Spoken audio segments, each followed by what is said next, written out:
ನಮಸ್ಕಾರ ರೈತ ಬಾಂಧವರೇ, ನಾವು ಇವತ್ತು ಒಂದು ವಿಡಿಯೋ ಮುಖಾಂತರ ಬಂದಿದ್ದೀವಿ. ಅವೆಂಜರ್ 220 220 cc ಇರುವಂಥ ಒಂದು ಅವೆಂಜರ್ ಬೈಕ್ನ ನಾವು ಇವತ್ತು 3 ವೀಲರ್ ಆಗಿ ಕನ್ವರ್ಟ್ ಮಾಡಿದ್ವಿ. ಸೈಜ್ ಬಂದ್ಬಿಟ್ಟು 4 ಅಡಿ ಅಗಲ 5 ಅಡಿ ಉದ್ದ, ಹಿಂದೆಗಡೆ ಡಿಫ್ರೆನ್ಷಿಯಲ್ ಹಾಕಿ ಸ್ಮಾರ್ಟ್ ಗೇರ್ ಬಾಕ್ಸ್ನ ಹಾಕ್ಬಿಟ್ಟು ನಾವು ಮುಂದೆ ಡಬಲ್ ಶಾಕ್ ಅಬ್ಸರ್ವರ್ನ ಹಾಕಿ ಒಂದು ಬೈಕನ್ನು ಟ್ರೈ ವೀಲರ್ ಆಗಿ ತಯಾರು ಮಾಡಿದ್ದೀವಿ. ಗಮನಿಸ್ಬೋದು ಯಾವ ರೀತಿ ಮಾಡಿದ್ದೀವಿ ಅಂತ ನೋಡ್ತಾ ಇರ್ಬೋದು ವಿಡಿಯೋದಲ್ಲಿ.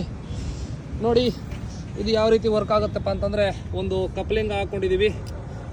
ಏನು ಶಾಫ್ಟ್ ಬರುತ್ತಲ್ಲ, ಶಾಫ್ಟಿಗೆ ಕಪ್ಲಿಂಗ್ ಹಾಕ್ಕೊಂಡು ವಿಡಿಯೋ ಮಾಡ್ತಾ ಇದ್ದೀವಿ. ನೋಡಿ ಇದರಲ್ಲಿ ಗೇರ್ ಬಾಕ್ಸ್ನ ಈ ಥರ ಮೌಂಟ್ ಮಾಡಿ, China gear box, smart gear box ಅಂತ ಕರೀತಾರೆ. ಈ ಥರ ಗೇರ್ ಬಾಕ್ಸ್ನ ಮೌಂಟ್ ಮಾಡ್ಕೊಂಡು ಇದಕ್ಕೆ ಟ್ರಾನ್ಸ್ಫರ್ ಶಾಫ್ಟ್ ಹಾಕ್ಬಿಟ್ಟು ಹಿಂದಗಡೆ ಡಿಫ್ರೆನ್ಷಿಯಲ್ ಏನು ಕಾಣ್ತಾ ಇದೆಯಲ್ಲ ಅದಕ್ಕೆ ನಾವು ಕನೆಕ್ಟ್ ಮಾಡಿದ್ದೀವಿ.